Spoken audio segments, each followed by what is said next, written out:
The reality is that Christianity makes claims about the nature of existence. It makes claims about the nature of reality, and it makes claims about the way it is best to be human.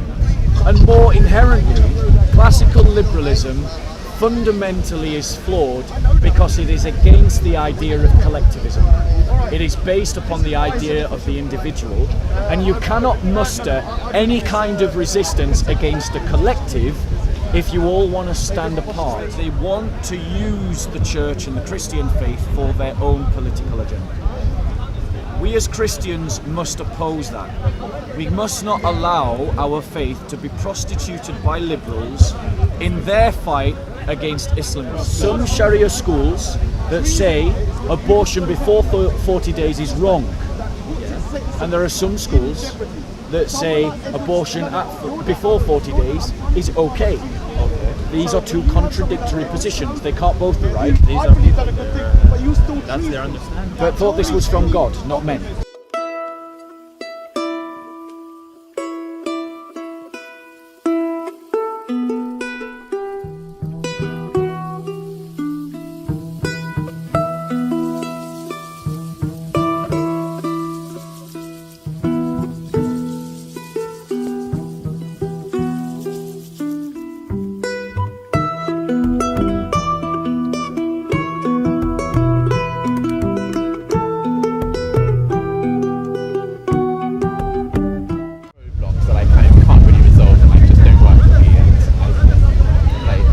Just examples of a supposedly benevolent God acting in a way which I can't see as benevolent, and that I can't be kind of intellectually honest with myself. Can you show me in the scriptures where it says that God is benevolent? It's interesting, isn't it? Yeah. I want you to show me in here where it says God is benevolent. Doesn't somebody say our God is a loving God at some point? Or, And what do you understand by the word benevolent?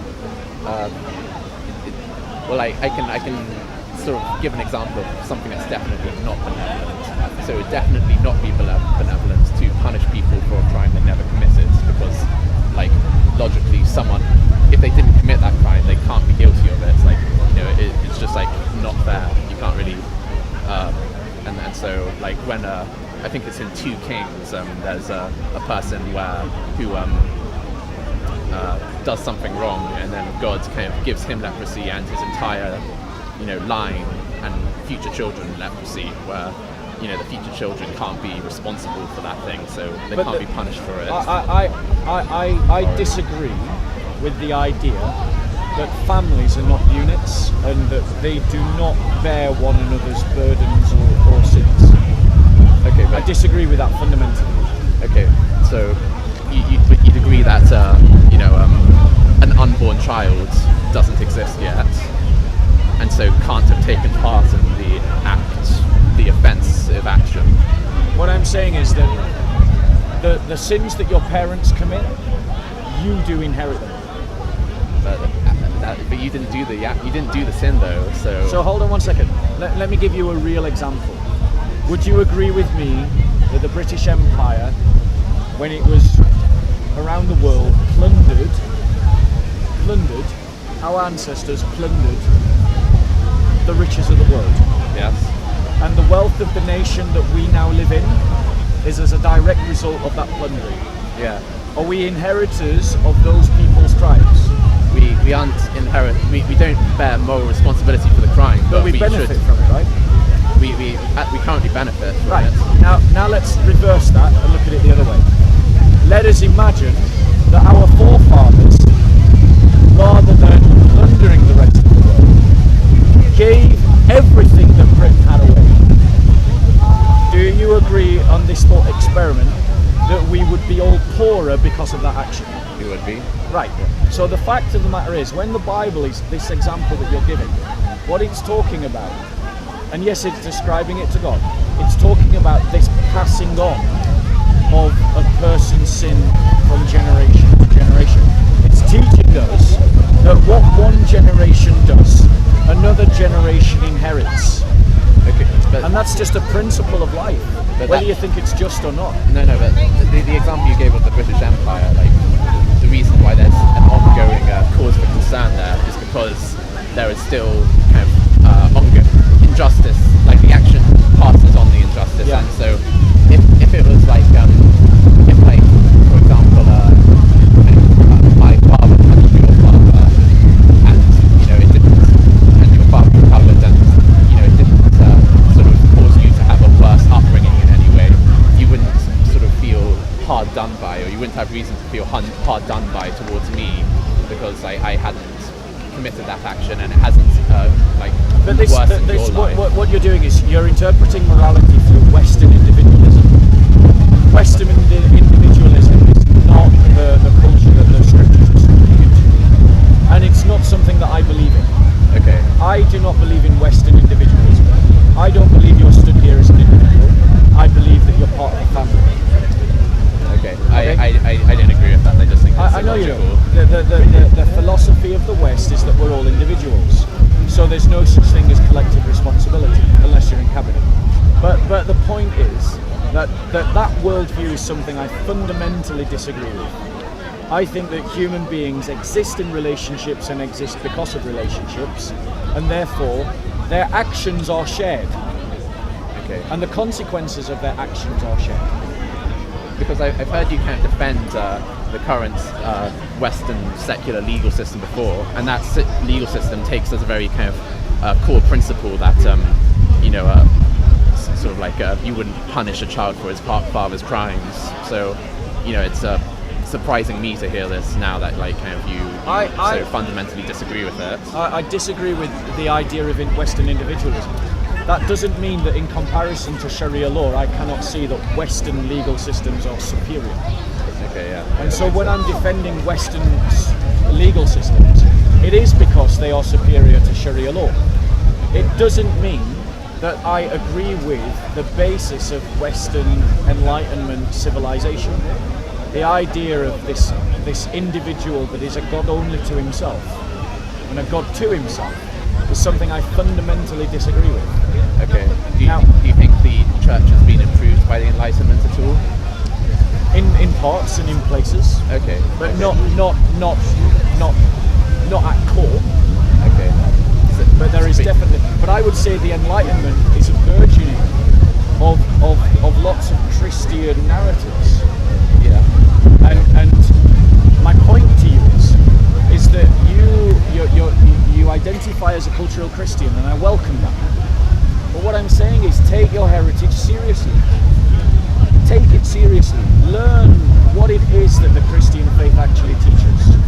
Because what it actually teaches is something radically different from what you have been brought up to know. Yeah. Okay. What I'm saying to you, bro, is you have been disconnected from your own history. You have been separated from your own identity.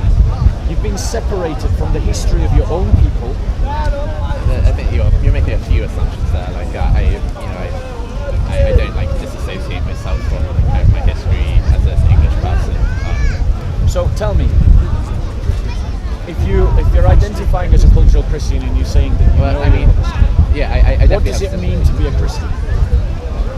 I identify as being a follower of Christ. Identify as being a follower of Christ? That's what it means to me. If someone says I'm Christian, that means to me that they're a follower of Christ. Yeah, it means to be a disciple of Christ. And what was Christ's teaching? The gospel. Which is?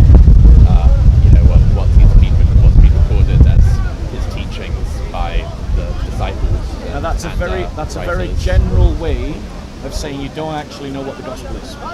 What is the gospel? I mean, if you wanted me to say exactly every single one of Christ's teachings, wouldn't that take a long time? The gospel can be summarized. Every Christian can summarize it very quickly. What's the gospel? I don't know. Right. What's the summary of Christ's teachings? My point is, I'm not trying to embarrass you. I'm trying to point something out to you. The gospel has been the most influential narrative of European civilization. It has molded everything around us. It is our heritage if we're identifying purely at a cultural level. It is who we are if we are Christian. So when someone says to me, I am a cultural Christian, my first thought is, how much do they actually know about their own heritage? If they're claiming my faith as their heritage, How much do they actually know? Yeah, I'm never claimed to be an expert. Right, and I'm not saying that, but this is my point, is for people that are claiming to defend the heritage of this land, but yet don't know what the gospel is, means that they don't know what their own heritage is. Well, what's the one-line summary of the gospel then? The one-line summary of the gospel is that God so loved the world that he gave his only son, that those that believe on him shall not perish but have eternal life. Okay. Every Christian can summarize the gospel. And every cultural Christian, like yourself, should be able to. And you should understand why these words have influenced your language, your cultural norms, your legal system. I'm aware that Christianity has influenced all those things. But why has that gospel influenced those things? Because if you can't answer that question, you can't defend anything. Well, I mean, that would kind of provide this idea that if some crime has been committed, then like somebody has to pay, basically. Like if you're saying that kind of because mankind has sinned and God is angry with them, someone has to pay for that in order for God not to be angry anymore, and so Jesus decided to do that or something like that. I mean that seems to me, and that message has kind of affected our culture. It has. Yeah. And it is infused itself into our culture profoundly. But every step away from that belief is a step away from that heritage and that understanding. And Western liberal society is walking itself off a cliff. I don't think that. I don't see. What period in time do you think had the best version of Christianity? It isn't about best or worst. It is about, I would say I disagree with the idea of the question. This idea that we can point to some time in history and say that some point in history was better. What I would say is that the Christian faith teaches fundamentally that human beings are sinful and broken, and that human beings have always been sinful and broken and will break everything that they touch in terms of social construct. That includes Christendom, includes the church, and that man has no answer to this. He has no answer to that brokenness in his human heart that speaks vile and vindictive towards his fellow man, that seeks only after his own good, that is self-interested, self-ego bloating, self-serving. I don't think it's that futile though. I disagree with that. What is that? I didn't like. It seems so kind of that's you see. It seems that you're saying that that's an immutable fact of human nature. It is.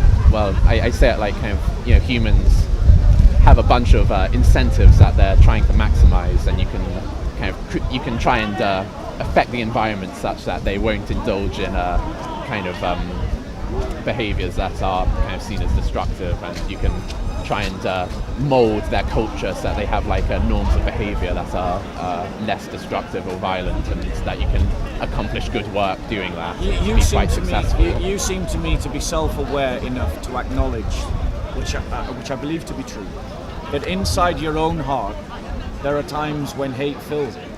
Yeah. There are times in your own heart when you lie. Yeah. There are times in your own heart when you steal. But that doesn't mean that we can't do anything about it, though. So my point to you is, but you can't do anything about that. No, but we can minimize its effects, though. And that is a Christian political narrative for sure. Okay. Because the whole point of the Christian political exercise, people who identify as cultural Christians want the moniker cultural Christian. They want that tick that they can give themselves. No, I mean, maybe I'm using it in a slightly different what do you context from how you understand it. What do you mean, sorry? I mean that I have sympathy. I mean that I consider it more desirable for kind of the background of kind of Britain's culture to have this Christian heritage than I would any other kind of religion. So what you're saying is you want Christianity to work as a bulwark against Islamization, but you don't want real Christianity. That captures some of it, definitely. I mean, I definitely don't want. For example, I definitely don't want to kind of call myself a cultural Christian. That's not a label that I kind of consider close to my heart, and I really want to possess that label. So if you don't, and the other thing is that like more than just being worried about Islamization, I do have some appreciations for the aesthetic parts of the Christian church, which I consider like desirable. And this is important, is that what we see among certain liberals is that they want to use the church and the Christian faith for their own political agenda. We as Christians must oppose that. We must not allow our faith to be prostituted by liberals in their fight against Islamists. But when you say prostituted, that would imply that I'm debasing you in some way, or asking. It's not saying that I'm not asking you to debase yourself in any way. As Christians, those who want to use our faith for their own ends forget that we as Christians are a community. The church is a community that has its own agenda and its own politics, and that means that we must oppose those people who only want to use our faith as a shield when it suits them, and then want to say, but we don't want the good stuff that Christianity has to offer when it doesn't suit them. Because the reality is that Christianity makes claims about the nature of existence. It makes claims about the nature of reality, and it makes claims about the way it is best to be human. And those claims are not compatible with an agnostic liberalism. True. Yeah. They make competing claims.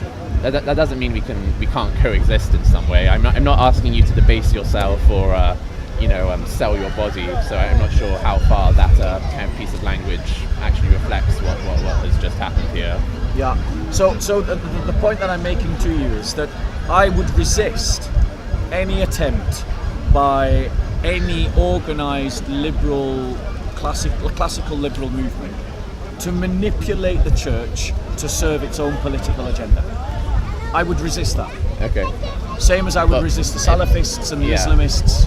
What if someone says that, like, our interests overlap in this area, kind of, let's not get in each other's way, like, let's just maintain the status quo that we currently have, and cooperate where it makes sense for both of us to cooperate. So is that prostituting? So where because I described you as a man of goodwill based upon your stance on abortion, and I stand by that. Okay. That means you are a man of goodwill because your will is to the good.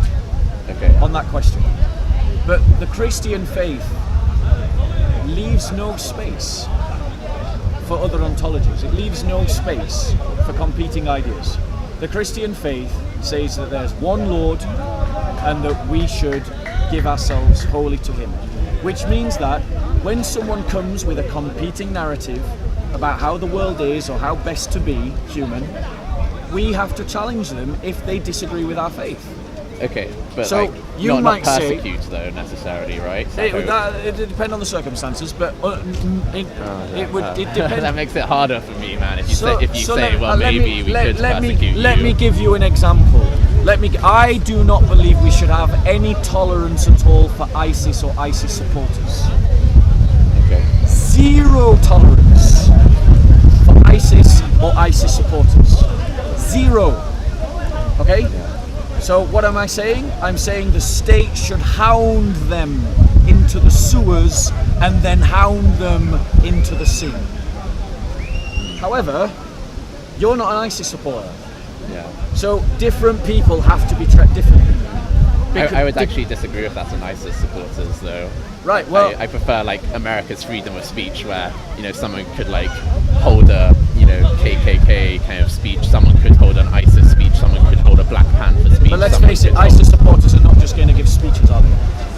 No, they won't. But then, let's be honest. ISIS supporters are not just going to give speeches. But then the FBI steps in once they start kind of getting ready to do a terrorist attack, and they see, have you actually started planning for this terrorist attack? Okay, you're going to jail. And this is the political narrative of the West based upon the idea of the individual, and it is exactly why they do not have a solution to radicalization that is happening within the Islamic community. Because I think America has a solution. I think America's doing well. What is America's solution? Well, like, if you look at the state of Salafism and Wahhabism in America, it's much less of a problem in America than in the UK. Problem.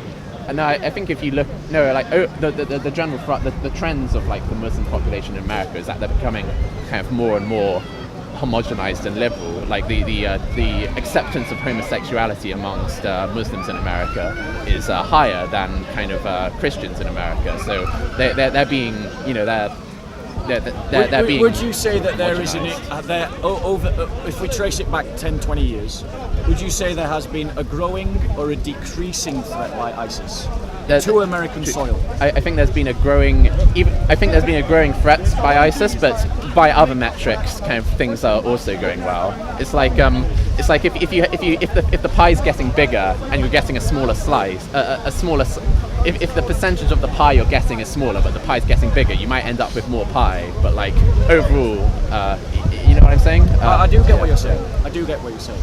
But in terms of how we slice the cake, when we look across the Islamic world, radical Muslims are winning the debate with their fellow Muslims, which is clearly stated. I want to state for the record. I want to state for the record that I'm not here saying that every Muslim is a radical Muslim. Many Muslims are against the radical Muslims, but the percent went from the birth of Al Qaeda, which is kind of like, we'll just call that the start point, though it clearly wasn't. From the birth of Al Qaeda, the number of radicals has grown massively. Yeah. You cannot deny a fact. Yeah, I think that's true. And the liberal way of trying to tackle this is on the premise of, well, it's just individuals carrying out criminal actions. And that is not dealing with the problem. Yeah. Because the Western liberal mindset doesn't accept the idea of collective cultures. Well, liberal progressives do. Yeah. One kind of good example of like Western liberalism kind of taking proactive steps to defend itself is how it proactively attacked communism, which was an ideological threat, and it kind of like made sure that it kind of incentivized its academics to attack this. It tried to subvert communist organizations. So even though kind of like you're still giving people the right to make communist speeches, you're still like taking proactive policy decisions to make it hard for them. Can you explain to me, from your perspective, why you think classical liberalism is losing sway to liberal progressives? It's because people in the media kind of are more often of an empathetic mindset, and people of an empathetic mindset can be easily persuaded to these kind of postmodern Marxist narratives. What is it about classical liberalism that is unable to counter the liberal progressive narrative? Because you're in this place, you're more of a minority than I am. Yeah, probably. And actually, I would say in society, classical liberals are smaller in number than Christians. Yeah, probably. So what is it inherently about liberal classic? Because I like classical liberalism over lots of other opinions and ideologies and belief systems. Yeah. But what is it that is inherent about classical liberalism that it has become such a profound failure in our society? I don't think it is a failure because. Where's the great classical liberalists of our age? They're often in like economics and law departments, and in the media, kind of Marxist and postmodern doctrines are popular, and that's because if you want to work in the media, you're probably going to be of an empathetic personality type, and in humanities departments, it kind of spreads. It's a bit of a cancer. Like it gets killed by kind of rigorous logical thinking, but it's just not exposed to that. Why isn't it exposed to that? I mean, why has classical liberalism failed? Our society, you would agree, and it is being pushed down a Marxist rat hole that will ultimately collapse in on itself. We both see the problem, even if we're coming from different angles. Yeah. Okay? Yeah. Now, I am certain the church will be here long after that implosion has happened. We are going to survive whatever, because we've gone through 2,000 years of history. Why has classical liberalism failed in the West? Why does it have the minds of the people anymore? But the thing is, like the sort of the reasonable people in the middle, by default, they'd they'd be more likely to accept the classical liberal kind of view of things, the classical liberal view of fairness. I think like that is the default. It's just like there are more kind of proactive agitators amongst leftists and Marxists and postmodernists. There are greater numbers of them. Can I suggest another reason? Yeah, sure. The reason why classical liberalism fails is because it is a rational philosophy that does not speak to the fullness of humanity. It doesn't speak to a man's emotions. It doesn't speak to a man's sense of history, his sense of identity. So unless you are of a particular bent, that you are particularly rational, most people don't engage with classical liberal concepts. And more inherently, classical liberalism fundamentally is flawed because it is against the idea of collectivism. It is based upon the idea of the individual, and you cannot muster any kind of resistance against a collective if you all want to stand apart. Okay, that's true. Like, so, I think you can still modify. I think you can still modify kind of liberalism into a more robust form. If you agree with my analysis as to the failure of classical liberalism, will you take a word from the wise? And by wise, I mean the church, not myself. So that identity cannot be shook or moved or moulded by the waves of circumstance and chance. You have to have an authority that is higher than me or higher than the collective we, so that when the we says we're all going this way, because you're looking to an authority that is above the we and also above the I, you aren't giving in to your own personal desires, or however corrupt or good they may be, and you are not led by the crowd, so that you can say, no, we should go that way. And when you do decide to go that way, you can create your own wake because you form together as a group and drag people along with you. In other words, the Christian way of life would give you the strength that you're looking for to resist the cultural Marxists. Liberal classical liberalism, as much as I have a lot of agreement with it, has already failed and will continue to fail. I think that you might be correct, that the only kind of solution might be what you say. I'm not certain about that. I think there's a good chance that cultural Marxism will collapse just like communism collapsed, and that definitely, and that kind of liberalism will be able to defend itself just because it's it makes sense and it works very well. And so I think you may be right, but I'm not certain, and I hope you aren't correct. I hope liberalism kind of is robust enough to kind of defend itself from this particular kind of cancer it's faced with at the moment. But on what basis? My point is, on the basis of arguments and just pointing out, look, that's really that particular kind of idea is unfair or stupid or kind of flies in the face of reality. Because classical liberalists are so rational, they interpret everything through rational argument. The reality is, the reason why the Christian world was so ready to embrace the rational arguments of the classical liberalists is because a Christian culture conditioned the society to do so. We don't live in that Christian milieu. And so, what we have been moved by the cultural Marxists is towards a collective emotionalism and collective identities. Well, that sounds like a little bit strange what you've just said, because that would be almost like saying that the Christian culture sort of conditioned itself to accept Voltaire, who would be against Christian culture. Forget Voltaire. He's not the example of the Enlightenment. He's part of the Enlightenment. He is a part of the Enlightenment, but the Enlightenment started with René Descartes. Okay, yeah. And what was René Descartes' great conclusion? I think therefore I am. Cogito ergo sum. So he's making an existential argument based on individualism, not because he himself thought in individualistic terms, but because his Jesuit teachers had taught him to make rational arguments. So it was the church that conditioned our society to think rationally.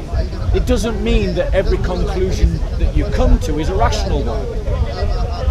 Yeah, I mean, but on the other hand, like in the Middle Ages, there was a more of a fatalist outlook about disease and things like that. Like that this plague was sent by God, that sort of thing. And so at a different state, I mean, like how do you what caused that progression where the church was previously kind of quite fatalist about things like disease to kind of the 17th century and 18th century where like the church was more open to you see, and this is the point. This is why you need to discover your heritage as a cultural Christian.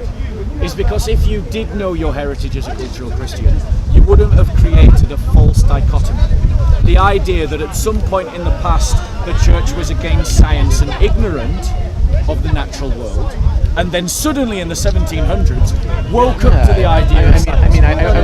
I was oversimplifying it, but that changed. Exactly. But that progression must have happened. Hold on, If you're this stage, then you're this stage. You must have changed. No.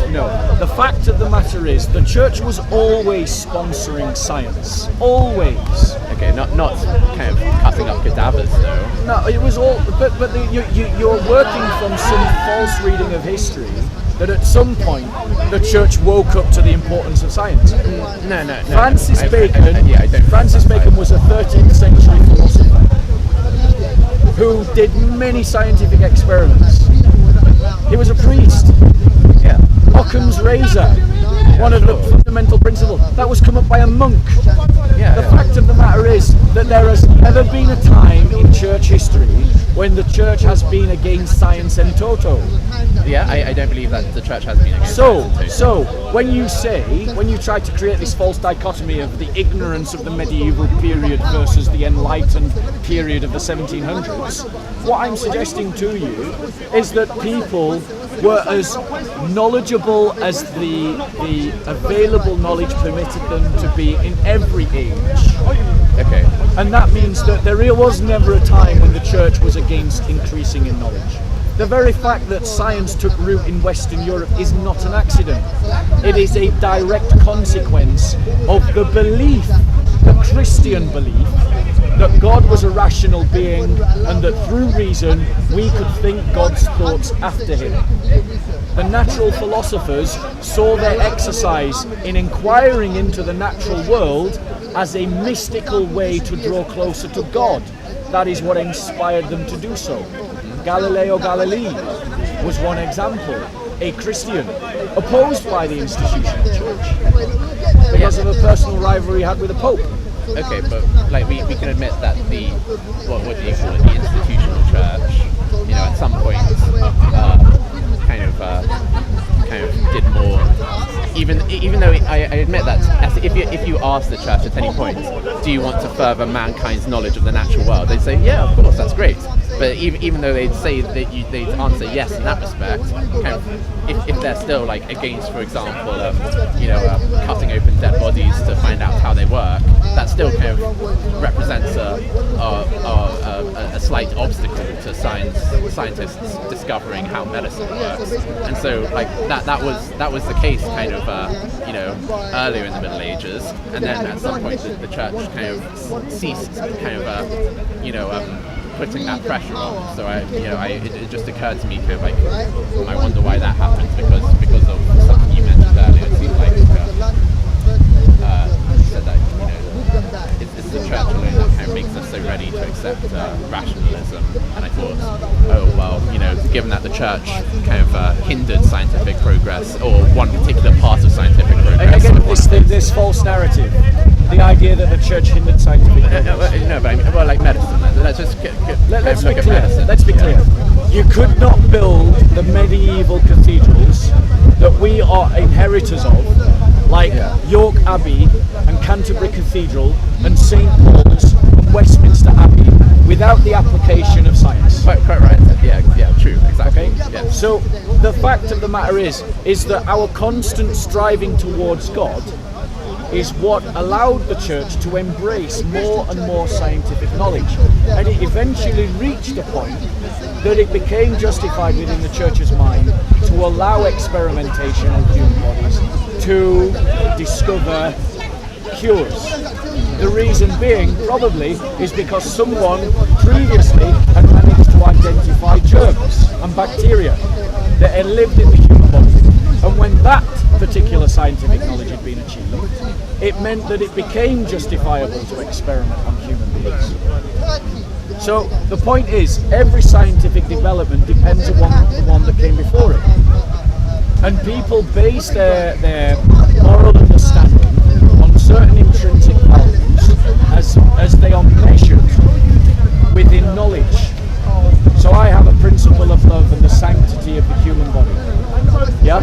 Which means that I would disagree with doing experiments on human beings just for the sake of it. Unless that good could be of such a nature that it would benefit multiple people. So double blind trial.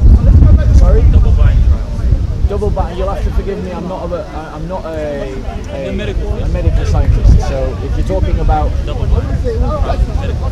Okay. Develop new medicine. If they are working within In an ethical the context. environment. What's sorry? If it's in an ethical environment Yes. where the people know that they can either be. I wouldn't be opposed to that.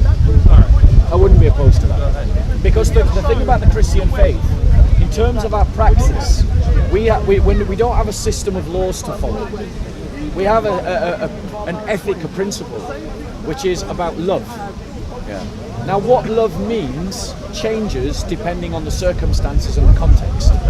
And that circumstances and context is obviously decided by possibilities, which are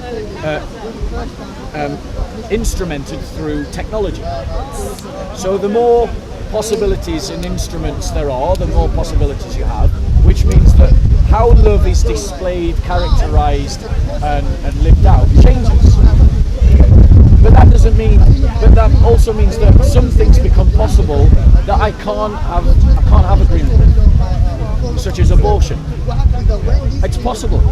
And I can see that in some circumstances, it might even be to the benefit of the woman. But I can't agree with it at all, because it's intrinsically wrong. Contraception is intrinsically wrong, even though I can see that it might produce some benefit. Contraception. Even before the zygote has formed. Well, on that one, I fudge it a little. I'm talking about, the pill, to be clear. Okay, but the pill normally works by preventing the egg from actually being released, so it prevents the zygote from ever being No, sorry, formed. what am I talking about? What's the pill that gets rid of the zygote? I don't. The morning after pill. Yeah, so the morning after pill normally works by preventing the egg from being released, so that the sperm and egg never actually combine. No, there's, well, maybe, I don't know. That's the one that's so like this was a big issue in like America and so I on. would disagree with it. I would disagree with it on account of the fact that I don't believe that we should interfere in the creation of life. I mean, I'd agree with. Sorry? Yeah. So I'd agree that if there was like a contraceptive pill that kind of got rid of it kind of 5 days after when the egg and sperm had definitely combined, I'd be against that kind of contraception as well. And I think that's what you're imagining, a kind of contraception that does that. What I was imagining. What about waiting until there's a heartbeat? I don't care whether there's Even in countries where it's legal to have an abortion. Like several countries. I think it's alive. I don't care if it's got a heartbeat. Yeah, I think abortion even before a heartbeat is still wrong. Yeah, I think it's murder. It's alive. Yeah, I know. before I agree with you. Yeah. However, there's been a long debate about when will it be an abortion, when will it be an abortion of life, From the moment of conception. from the moment of conception. Yes. Yeah. No, but some people have provided the argument that unless there's a viable target, That's a Muslim argument. yes, I'm Muslim. Right? So do you agree with aborting children before the No, heartbeat? I don't. I personally, I do not want to. So those Muslim school that argues that abortion before the heartbeat is okay, do you think that they have a valid opinion? I'll tell you what. As long as there is no life, we believe that life does not move actually into the fetus because it's just a bunch of cells. They're multiplying until it becomes viable. It becomes viable after 40 days of conception. That's when the soul, gets thrown into the. That's rubbish. What's the definition of viable? Viable has to have a heartbeat. Why does that make it viable? Yeah, it's alive around. That's beating heart. No. Your argument is circular. You're saying because it's a heartbeat. It depends on what kind Your argument is circular. One from medical argument, What makes it one viable? from an Islamic argument, one from a humanitarian argument. I mean, I categorically think that it is abortion. All abortion is wrong, and it's abortion the moment it's conceived. And I believe that Muslim school, and I know there's one, that argues that abortion before the heartbeat is justifying mass murder. By the way, thank you very much for the talk. Anyway. I'll think about what what we said. I will. It was lovely to speak with you. Yeah, I've You wanted take to care. speak for you for a while, so thank you. Have a nice day. I'm afraid I'm going to have to go, dude. I've been here all day. I'm freezing. I'm cold. I see you're tired, you're hungry. It was nice to talk to you even for 5 minutes. Next time, maybe. Next time. Next time, maybe. I would leave you. I will prepare. I would leave you with this question. Do you want to grab your stuff? Yeah. I would leave you with this question. Some schools of Sharia say that abortion is wrong from conception, and some schools of Sharia say that abortion is okay up to the point where a heartbeat is found.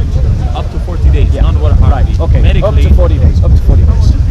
How? If